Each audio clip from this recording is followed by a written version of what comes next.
أعوذ بالله من الشيطان الرجيم.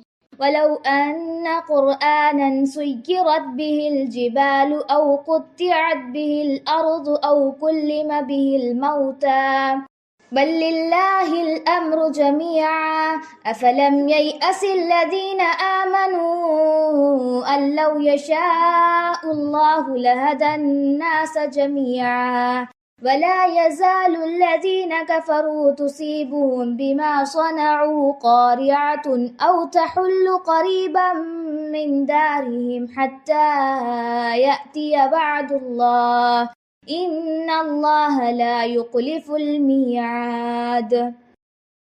ولقد استهزئ برسل من قبلك فأمليت للذين كفروا ثم أخذتهم فكيف كان عقاب.